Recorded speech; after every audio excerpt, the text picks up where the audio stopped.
Woo.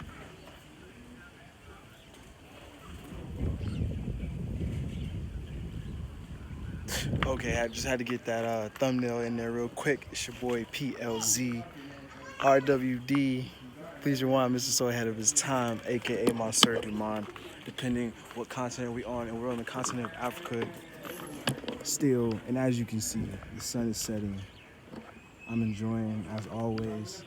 I just wanted to get into a little travel Tuesday story real quick.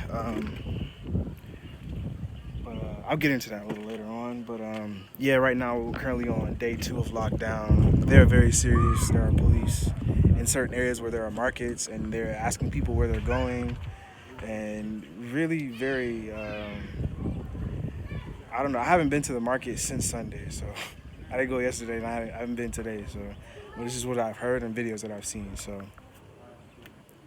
man, who knows? This stuff is crazy. Beautiful sun. But yeah, okay. So this I don't know if this is officially going to be Travel Tuesday or whatever I'm going to call this, but I'm going to get into more like travel stories and just yeah, just different travel stories of different like everywhere I've been or for the different places that I've been, but and this one in particular, just being in a certain place when a event had taken place. So this time last year, let me see this. So this time last year, I was home working for the spring, and had planned for a trip through Asia and Australia.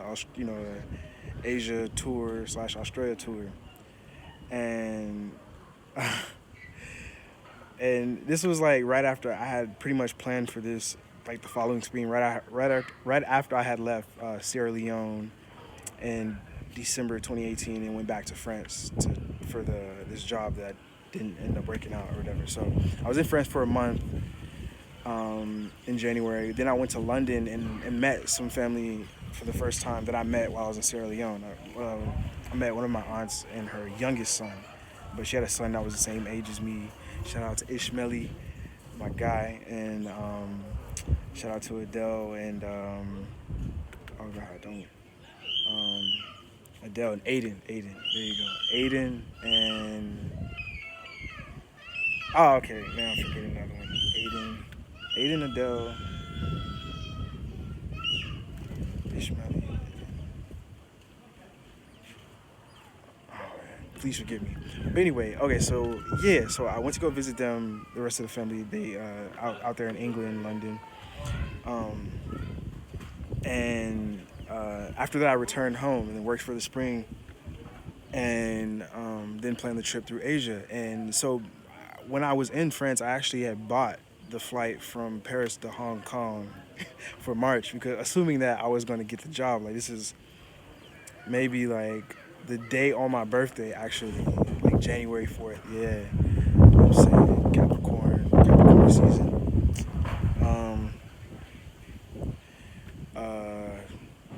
Yeah, so I had booked that flight like on my birthday, assuming that I was still going to be in Paris, like, come March. So I booked my flight to Hong Kong from Paris for like 200 something, like maybe like 230, 250, something like that, right? One-way flight for March 26, 2019. So, so with that being said, I still had to buy, when it came to March, I started to get my flight from Texas to Paris, because since I had decided to go home, I had to, meet that connecting flight. And yeah, so I go to Paris. So I go to Paris, meet with some friends for a few days. That was nice. I was really there for like a day and a half, like for like one night, and I think I left like the next like morning at like 6 a.m. So I was in Paris for 2 days, and then I flew on KLM Airlines to Amsterdam.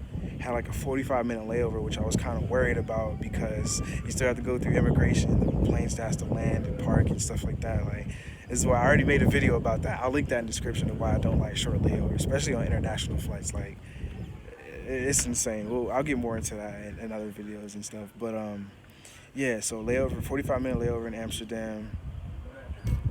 No time to enjoy. Then I go to Hong Kong, and this was like the longest flight I think I ever been on, because like including the time changes and the amount of time on the flight. Like I think it was like my flight was at 6 a.m. I think I left Amsterdam at like 11 or 10:30, something like that. And I got to Hong Kong like sometime in the afternoon, but I think it was like the next day afternoon because they skip ahead like 8 hours or something like that. Because I know it's like 13 hours ahead of the States, or 11 to 13 hours depending on which coast you're on. 13 hours from LA. So time jumped like a whole day and a half, or a whole day from Paris, but that whole week, like I jumped into the future like a whole day. So yeah, I finally get to actually from Amsterdam. Wait, no, I'm forgetting. So I flew KLM to Amsterdam, and then from Amsterdam I flew on Xiaoming Airlines. Just make sure we still rolling on the story time, because this is one shot would take straight upload. I want to get this to y'all tonight, but yeah, okay. So I flew KLM Airlines from Paris to Amsterdam, and then from Amsterdam I went to Xiaoming Airlines, because that was another thing that I was worried about too, with the short layover, and then you have different airlines. Your brain gonna bust, like travel anxiety started kicking in, and I started getting to sweating and shaking. Can't be happening. This can't be happening. You know what I'm saying? What was I saying? Okay, so I flew Xiaoming Airlines. It's like Xiamen,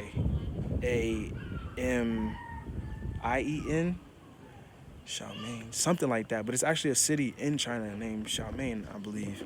But where the layover was like I think it was like 2 or 3 hours or something like that. Yeah, I skipped the whole layover, and I couldn't even leave the airport because I would have need some type of visa to go and see the city if I wanted to. But I mean, I'm gonna have all of that is gonna be up. Like y'all gonna, during this lockdown, y'all gonna be able to binge watch the whole Please Rewind World Tour. Like that was really a world tour. Like I literally went from 5 continents in a few weeks, like literally around the whole world. Like yeah, Texas to Paris, or Dallas to Paris, Paris to Amsterdam, Amsterdam to Xiaoming, China,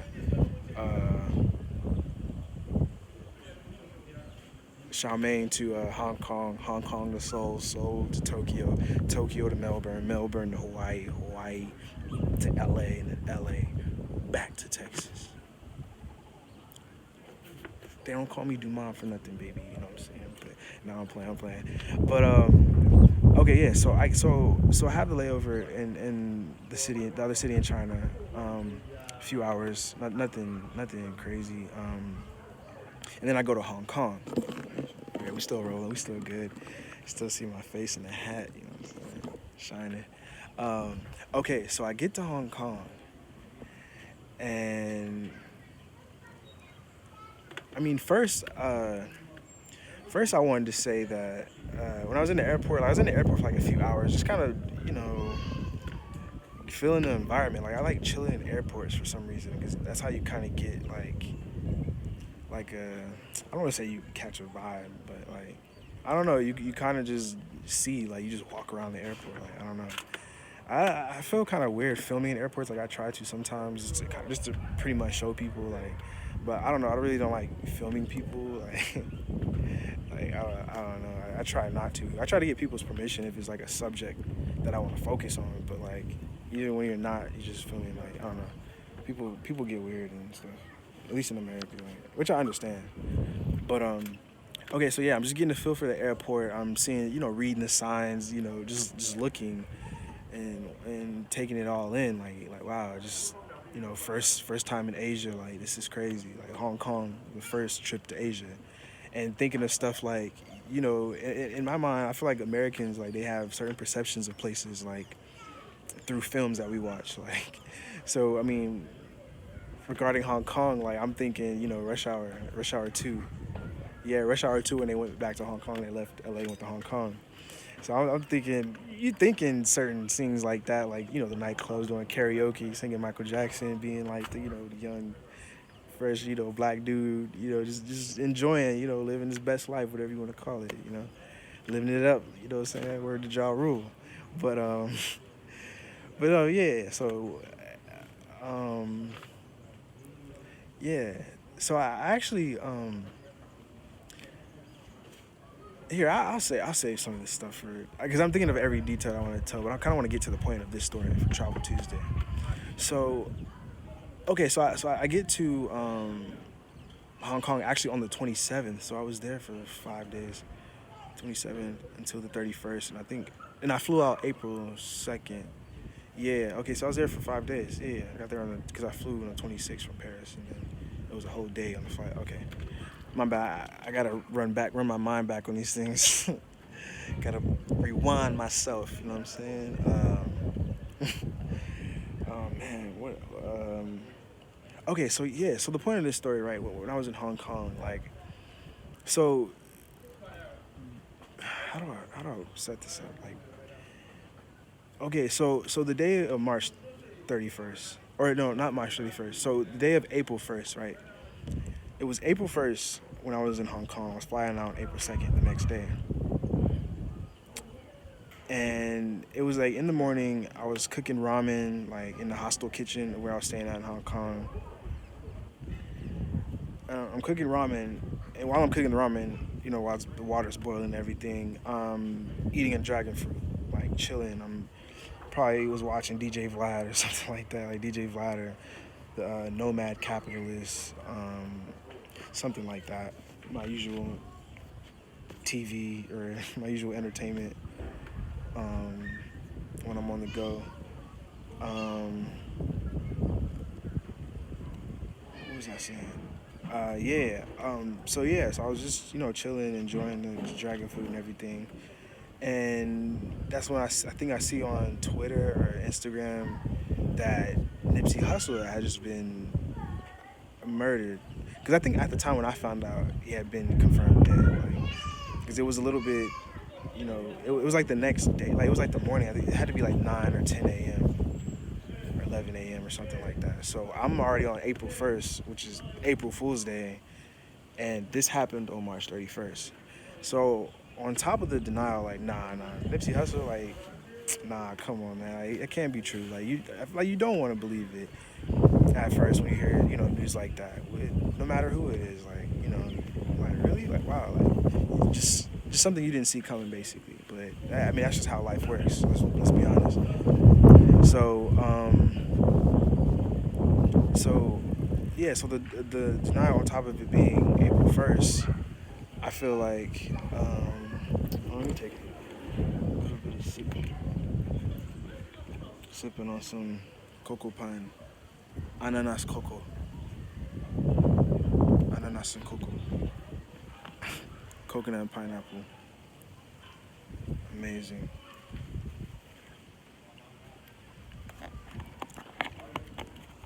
Amazing.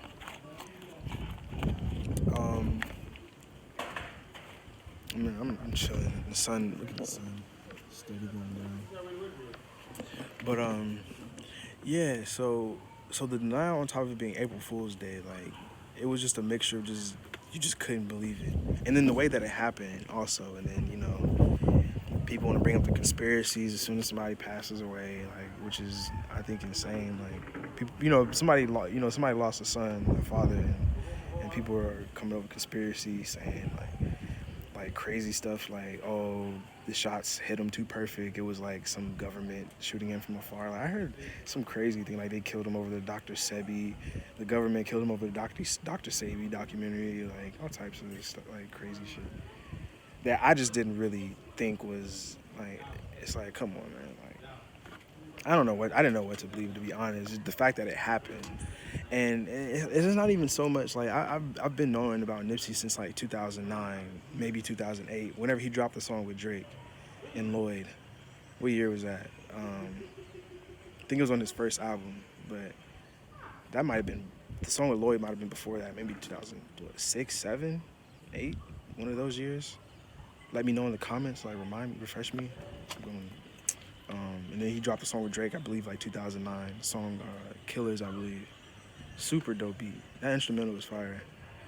But yeah, for me, like I'd always known about him, but I was more intrigued by the entrepreneurship that Nipsey Hussle had. Like I was paying attention when he was doing when he first did the $100. Yeah, I think he started with the $100. Yeah, he started with the $100 mixtape, all original content. I think he did with a merch bundle and everything like that, which was smart. And he had such a success with that, and I was just kind of watching, the growth, like just him releasing his music and really finding like a core audience that supports him and buys, $100 album. Like he pays $100 for an album, and there's other incentives with it. Also, it's not just just the CD. Please be quiet. Stop calling my name. I'm doing a video. Um, okay, we're still going. Yeah. Well, it just wasn't so much the music side, more of the entrepreneurship, and I was feeling like. So for I'm sorry. So I was talking about the $100 mixtape. I get sidetracked. um, so after he did the $100 mixtape, then he did the $1,000 mixtape, and I think Jay-Z reached out to him and bought some copies, stuff like that. Like he was actually, I think at that point in his career, he was getting more nationally known. Because I mean, at that point, he's getting recognition, definitely more recognition within the rap game, and then, he was like affiliated with MMG at a certain point in time. Like one of my favorite records was that came out at that time was what's the song with Stally, Rick Ross, and Nipsey. It's like stained glass window in the benzo, lost in the instrumental. Keys got me sentimental, something like that. It's a fire song. I used to be a huge Stally fan too. Stally's nice.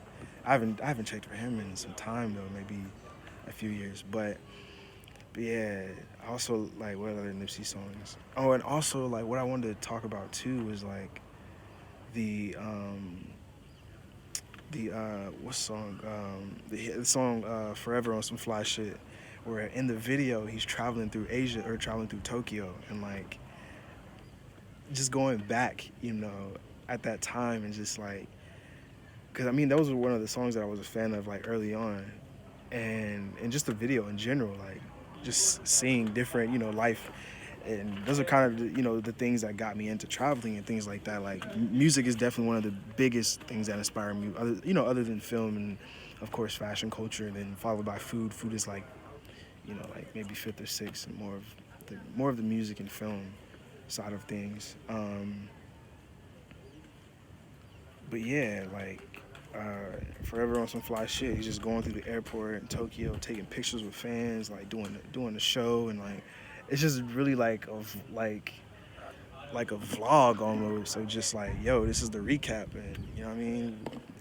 Like, niggas in Tokyo. Like, let's be honest. Like, it's lit. You know what I'm saying? Like, it just reminds me of that. And so that became like one of the songs on my soundtrack through my Asia tour. Like, Forever on some fly shit.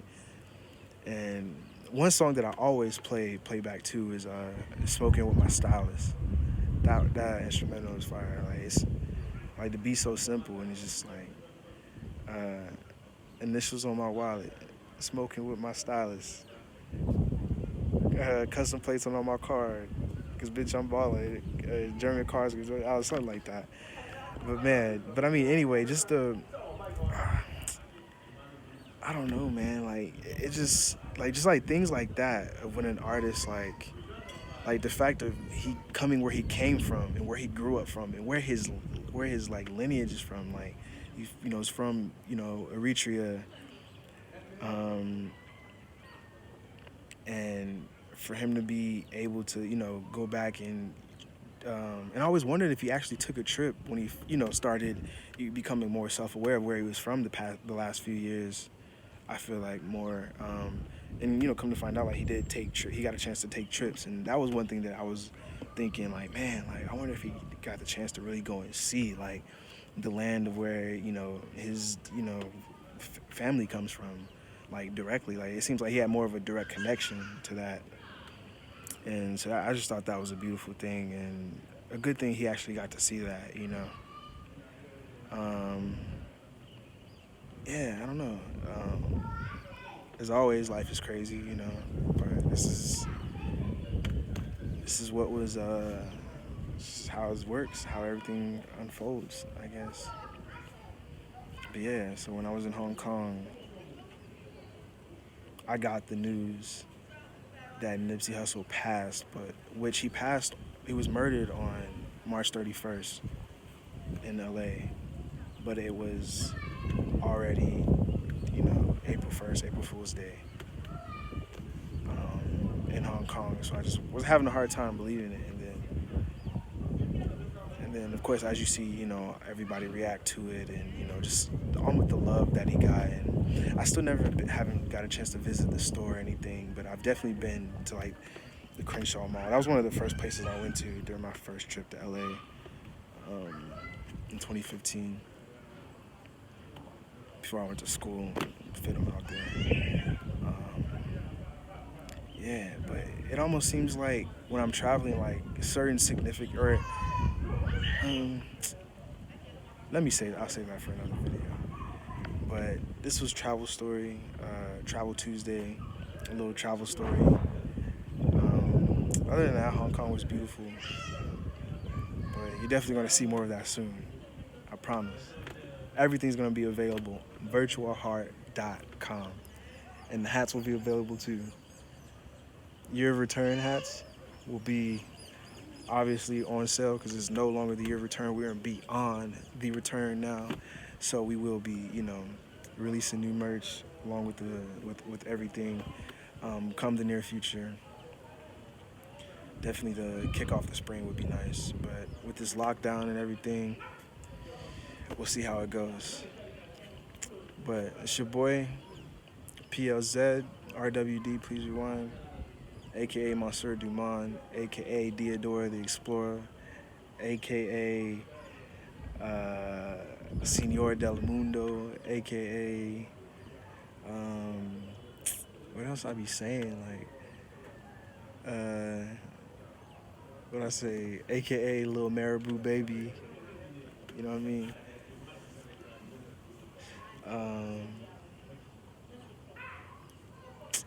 What else I be saying? Diodora the Explorer. I love that one. Hey, yo, Diodora, holla at me for a campaign. Like, I got ideas, man. I got some campaign ideas that make sense. Like, but we gonna work on this content, though. I gotta deliver this content so y'all can see, like, oh, okay, this guy, he really be out here. Like, we gotta sponsor him with some, you know, some track gear, you know, some Virtua Heart collab, you know what I mean? Like, Diodora, hit me up. The only sportswear company I would want to work with, really, to do just create something like not necessarily even different, but like just I don't know, show people like just the other brands that's like hot out here, especially Diodora, Elise or LSC, however you pronounce that, and Fila too. I can't forget Fila. I want to do a Velour collab, and a Fila Classic, and I want to do a Fila Cage collab too. I used to cop all the Fila collab cages and sneakers. And before I started my first tour around America, North America tour, I sold all my sneakers, all my Fila collabs, the Georgia Peach, the Mojito Cage, both colors, the Lamar and Doolies. Like, yo, your boy was Fila up. I had like 4 pairs of 96s, the icy bottoms, the Gucci's, the Magic colorway, did I say the Gucci colorway or Lamar? No, I said Lamar and Dooley, the Gucci colorway. Man, I was going ham. But as you can see, the sun is almost finished, and I actually have some food is being prepared, so I'm gonna go enjoy. You guys take it easy. Please, get out of here. Beyond the return, Ghana. It's love.